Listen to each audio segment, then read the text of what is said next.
गौरी ने देखा कि घोड़ों की टापों की आवाज अब उसके बेहद करीब थी। अपने वचन को निभाने के लिए उसने अपने पुत्र को आगे रख दिया। तभी मंत्री वहां पहुंचा और समझ गया कि यही रानी का पुत्र है और उसने निर्दयता से शिशु की हत्या कर दी।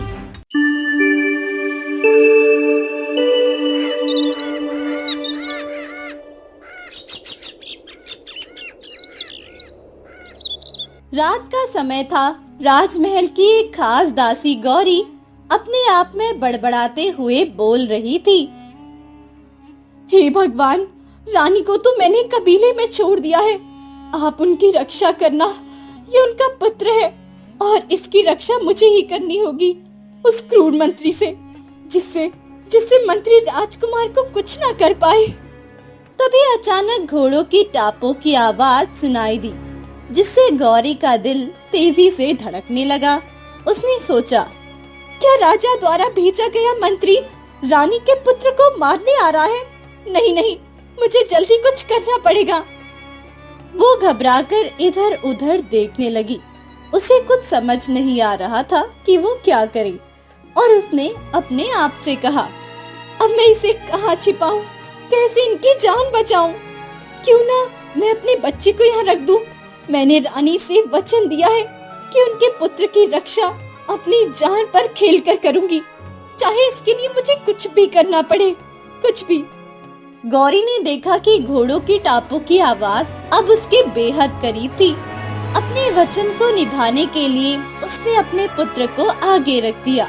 तभी मंत्री वहां पहुंचा और समझ गया कि यही रानी का पुत्र है और उसने निर्दयता से शिशु की हत्या कर दी। गौरी ने अपनी आंखों के सामने अपने पुत्र का बलिदान होते देखा, जिससे उसकी आंखों से आंसू लगातार बहने लगे। हे भगवान, ये आप कैसे दिन दिखा रहे हैं? आज मैंने अपनी आंखों से अपने पुत्र की हत्या होती देखी है। ये दिन किसी को भी ना देखना पड़े, पर मैंने रानी के पुत्र की रक्षा कर ली थी, मगर अभी भी खतरा टला नहीं है। ये कहकर वो आगे बढ़ गई। रात घोर अंधेरी थी। मंत्री अपने उद्देश्य की पूर्ति समझकर लौट गया। अब मुझे इन्हें किसी ऐसी सुरक्षित जगह पर रख देना चाहिए जिससे वो जवान हो सके और समय आने पर ये अपना और मेरे बेटे का बदला ले सके। ये कहकर गौरी इधर उधर देखने लगती है। तभी उसे एक गांव के किनारे झोपड़ी दिखाई दी। झोपड़ी को देखकर गौरी ने कहा, मुझे इसी झोपड़ी में देखना चाहिए, शायद यहाँ पर कोई हो। और वो झोपड़ी के पास आई तो उसने देखा वहाँ पर एक बूढ़ी औरत थी। बुढ़िया को देखकर उसने राजकुमार को वहीं छोड़ दिया और वहाँ से चली गई, क्योंकि उसे पता था अब राजकुमार सुरक्षित थे। वहीं बच्चे की रोने की आवाज सुनकर बुढ़िया अपनी झोपड़ी से बाहर आई। बच्चे को देखकर वो काफी ज्यादा हैरान हुई।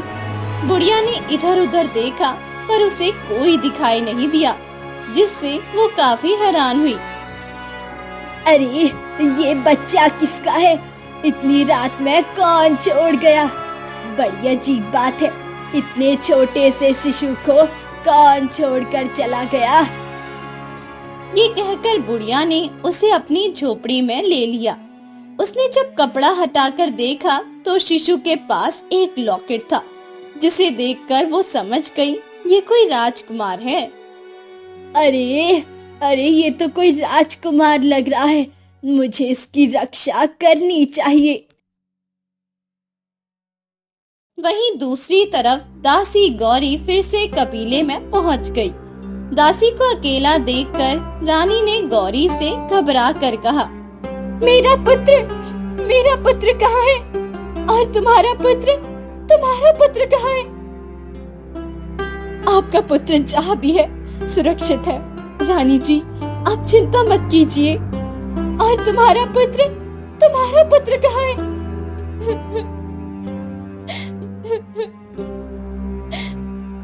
ये सुनकर गौरी काफी जोर जोर से रोने लगी और बोली, आपके पुत्र को बचाने के लिए मैं मैंने अपने पुत्र की बलि दे दी। ये सुनकर रानी भी काफी ज्यादा दुखी हुई और बोली, ये तुमने क्या किया? ये तुम कैसे कर सकती हो गौरी? मैंने आपको वचन दिया था, मैं राजकुमार की रक्षा करूंगी, फिर चाहे मुझे कुछ भी करना पड़े, कुछ भी। तुमने आज मुझ पर बहुत बड़ा उपकार किया है, पता नहीं मैं इस उपकार को कब चुका पाऊंगी। जब ये राजकुमार बड़े होकर उस मंत्री को मारेंगे तब।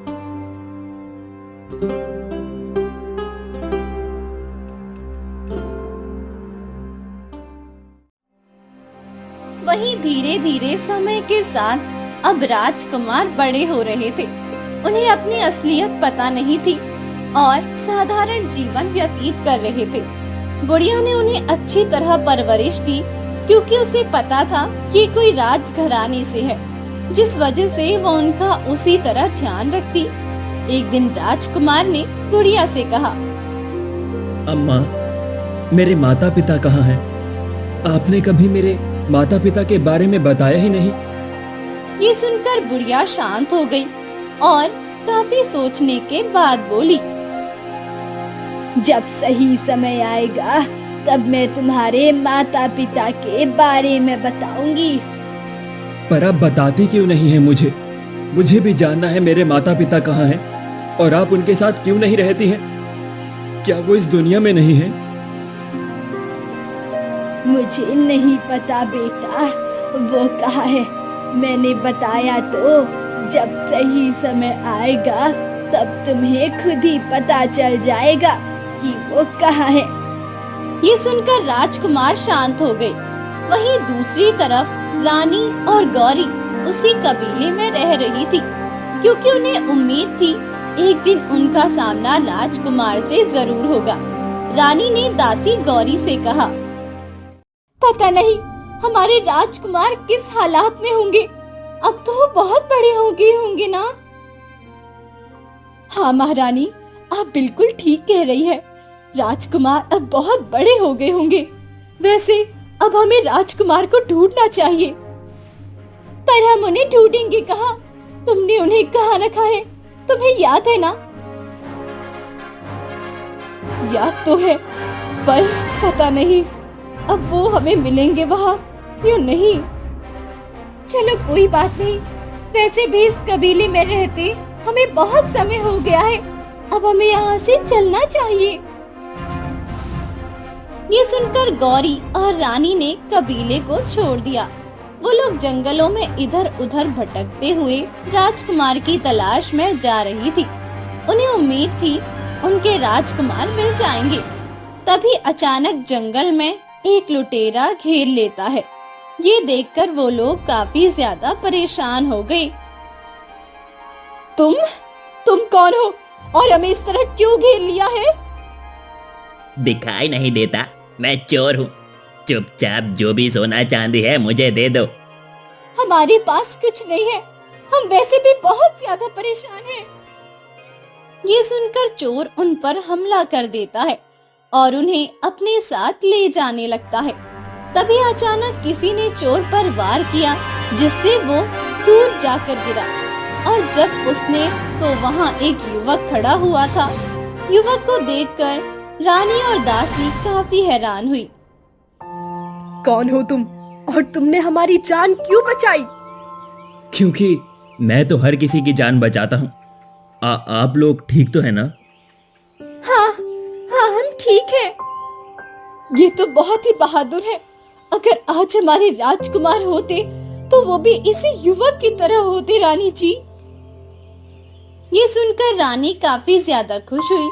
तभी अचानक रानी की नजर राजकुमार के गले में पड़े लॉकेट पर गई, जिसे देखकर वो हैरान हो गई। अरे ये लॉकेट तो वही है जो मैंने अपने बेटे के गले में डाला था। क्या हुआ रानी, आप इतनी हैरान क्यों हैं?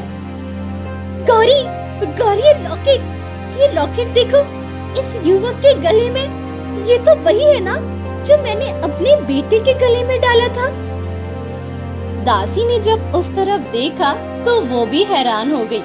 तभी युवक उन लोगों के पास आया और बोला, अब आप लोग यहाँ से जा सकते हैं। मैंने इन आदिवासियों को अच्छा सबक सिखाया है। बेटा, तुम कौन हो और कहाँ रहते हो?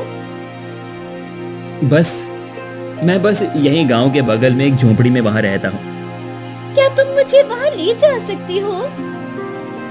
हाँ, क्यों नहीं, चलिए। इसके बाद रानी और दासी उस झोपड़ी में आ गए। झोपड़ी को देखकर दासी ने पहचान लिया और कहा, यही तो मैं राजकुमार को छोड़ गई थी। तभी झोपड़ी में से बुढ़िया निकल आई और बोली, आ गए तुम, इतनी देर कहाँ लगा दी? बुढ़िया को देखकर दासी गौरी ने उसे पहचान लिया और कहा, ये वही बुढ़िया है, इसका मतलब ये हमारे राजकुमार हैं। बुढ़िया ने जब दासी और रानी को देखा तो काफी हैरान हुई और बोली, आप लोग कौन हैं? इस पर दासी ने कहा, तुम हमें नहीं जानती हो, पर हम तुम्हें बहुत अच्छे से जानते हैं। आज हम तुमसे अपनी कीमती चीज वापस लेने आए हैं। ये सुनकर बुढ़िया काफी ज्यादा हैरान हुई। वहीं दूसरी तरफ महल में मंत्री अब राजा बन चुका था, क्योंकि उसने धोखे से उस राजा को भी मार दिया और अब वो काफी ज्यादा खुश था। आखिरकार मैंने जो चाहा वो मुझे मिलकर ही रहा। आज इतने साल हो गए और मैं आराम से इस राज्य पर राज कर रहा हूँ। अब यहाँ का राजा हमेशा मैं ही रहूंगा। ये आप बिल्कुल ठीक कह रहे हैं महाराज। वैसे आपको डर नहीं लगता है? अगर पुरानी रानी और उनके राजकुमार लौट आए तो? हाँ, मुझे किसी बात का डर नहीं है। वैसे भी राजकुमार को मैंने मार डाला है और राजकुमार की मौत से रानी अपने आप मर गई होगी। हाँ, ये तो आपने बिल्कुल ठीक कहा है महाराज। वैसे मैं कह रहा था, अगर मेरी तनख्वाह बढ़ा दी जाती तो अच्छा होता। आपने मेरी तनख्वाह नहीं बढ़ाई है। अरे, तुम्हें जब देखो तनख्वाह बढ़ाने के अलावा कुछ और दिखाई नहीं देता। जाओ, राज्य में पता लगाओ क्या हो रहा है। ये सुनकर सेनापति वहाँ से चला गया और राजा आराम से बैठकर अपने पुराने दिनों में खो गया।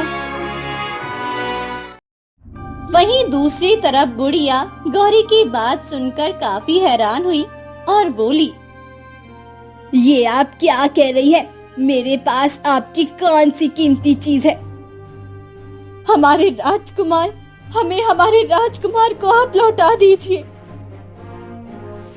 बरसों पहले मैं अपने राजकुमार को आपके द्वार पर छोड़कर गई थी। ये सुनकर बुढ़िया काफी ज्यादा हैरान हुई और बोली, इसका मतलब तुम ही इन्हें छोड़ कर गई थी? बरसों पहले मैं अपने राजकुमार को आपके द्वार पर छोड़कर गई थी। हाँ, मैं ही नहीं छोड़ा था, क्योंकि उस समय इनकी जान बचाना जरूरी था। ये सुनकर राजकुमार काफी हैरान हुए और उन्होंने बुढ़िया से कहा, ये क्या कह रही हैं आप अम्मा? क्या ये सच है?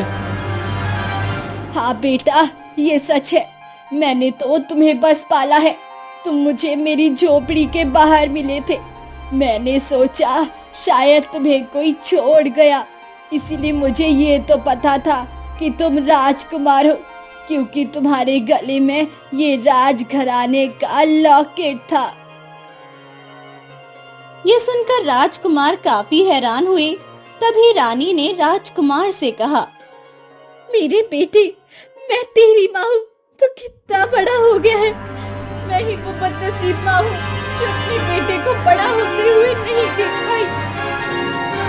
मैं हूँ, और ये सब उस मंत्री की वजह से हुआ है। आप किसकी बात कर रही हैं माँ? और आखिर आपने मुझे छोड़ क्यों दिया था? क्योंकि तुम्हारी जान खतरे में थी, इसी वजह से। आखिर क्या हुआ था? आप मुझे सब कुछ बताइए। बरसों पहले हम लोग आराम से अपने महल में रहा करते थे।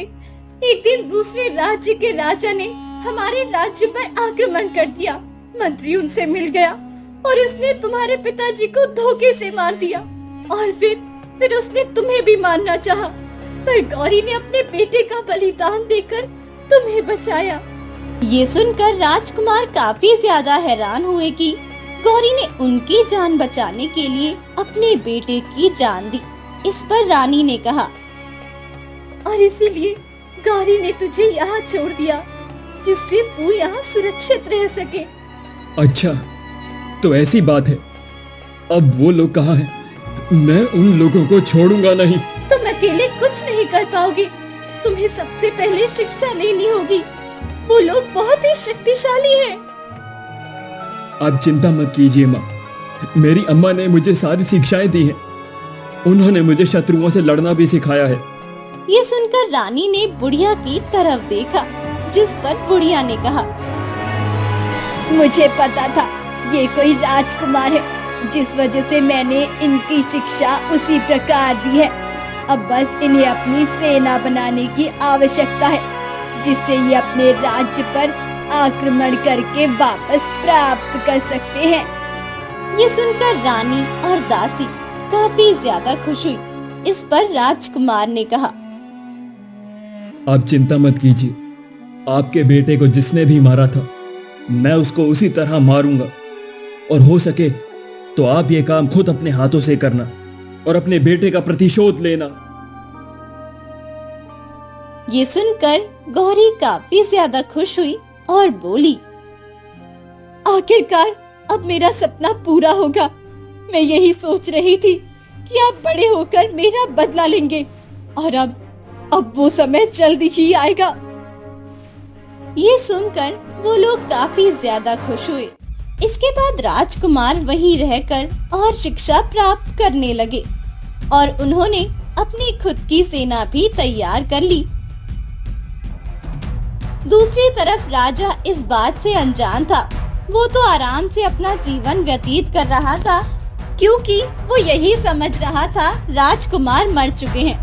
तभी वहाँ पर राजा का एक पुराना साथी आया, जिसे देखकर राजा काफी हैरान हुआ और बोला, तुम यहाँ पर? मैंने तुमसे कहा था ना, अब तुम यहाँ पर कभी नहीं आओगे सुरेश। अरे आना जरूरी था, क्योंकि तुम्हें बहुत जरूरी बात बतानी है। ऐसी क्या बात बतानी है जो तुम्हें महल आना पड़ा? रानी वापस लौट आई है, और वो दासी भी। ये तुम क्या कह रहे हो? वो लोग तो मर गए थे ना? नहीं, वो लोग जिंदा हैं। मैंने उन्हें खुद गांव के बाहर देखा है। ये सुनकर राजा काफी ज्यादा हैरान हुआ। उसे तो अपने कानों पर यकीन ही नहीं हो रहा था और उसने कहा, पर ये कैसे हो सकता है? मुझे नहीं पता, और उनके साथ एक लड़का भी है। कहीं ऐसा तो नहीं कि वो राजकुमार हो? नहीं नहीं, वो राजकुमार नहीं हो सकता, क्योंकि राजकुमार को तो खुद मैंने अपने हाथों से मारा है। पता है, तुम कुछ भूल रहे हो। दासी का भी एक लड़का था।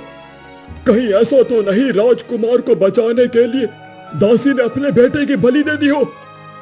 ये सुनकर राजा बुरी तरह परेशान हो गया और उसे काफी ज्यादा गुस्सा भी आया और उसने कहा, ये कैसे हो सकता है? अगर ऐसी बात है तो मुझसे इतनी बड़ी गलती कैसे हो गई? मैंने तो ये किस्सा बरसों पहले ही खत्म कर दिया था। जो किस्सा तुमने बरसों पहले खत्म किया था, अब वो फिर से शुरू होने वाला है। मैं तुम्हें यही बताने आया था। मेरा काम हो गया है, अब मैं चलता हूँ। ये कहकर सुरेश वहाँ से चला गया, जिससे राजा काफी ज्यादा परेशान हुआ और उसने कहा, ऐसा नहीं हो सकता। अगर ऐसा है तो मुझे उन्हें पहले ही खत्म कर देना चाहिए, इससे पहले कि वो लोग कुछ करें। वहीं दूसरी तरफ रानी ने राजकुमार से कहा, अब समय आ गया है, हमें महल पर आक्रमण करना चाहिए। हाँ महारानी, एकदम ठीक कह रही है, क्योंकि हम लोग यहाँ हैं। ये बात राजा को पता लग गई होगी, क्योंकि उसके आदमी चारों तरफ फैले हुए रहते हैं।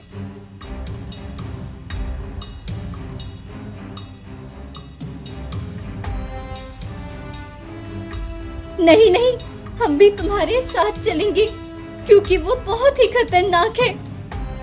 नहीं, आप लोग यहीं रहिए। मैं नहीं चाहता हूं कि आप लोग वहां चलें। मैं जब इशारा करूंगा तब आप लोग वहां पर आ जाना।